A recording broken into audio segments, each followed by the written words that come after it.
Thanks for keeping it here on Everyday Kentucky. I'm Amber Kanoy, and Vanessa Womack is with us once again discussing all things real estate. And now we're talking about those inspections. Yes. We've got home inspections, we've got VA inspections. Right. And we did a whole segment just on home inspections, which was interesting because, again, it's a topic I can talk about, for hours. But with VA inspections, if a buyer is qualified for a VA loan, which is a fabulous opportunity for VA to have the VA loans, a lot of times the lender will tell them, well, it has to go through a VA inspection. And a lot of times people get that confused, especially first-time home buyers, if they've never been through the process before.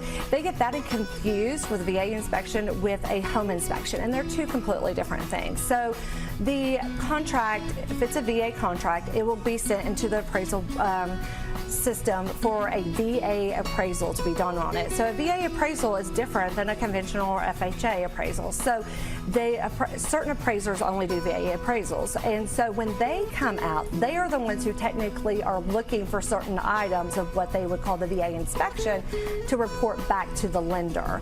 So they look for safety items. And a VA, an appraiser is only at the property for maybe 30, 40 minutes max. Wow. They're not there very long. They're there to take pictures, take their notes, and then they go back to their computer, and that's when they really spend the hours putting it together.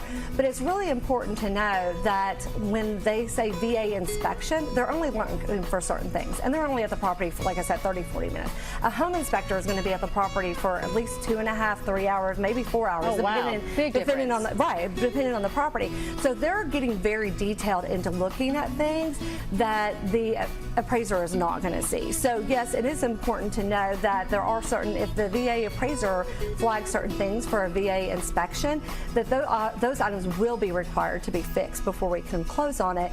But the home inspection is a lot more detailed, and so you don't want to bypass that. I've had first-time home buyers say, "Oh, I don't need to pay for a home inspection. I don't need to do a home inspection because it's going to pass the VA inspection." But like I said, it's not as detailed, and you really want to do that full home inspection.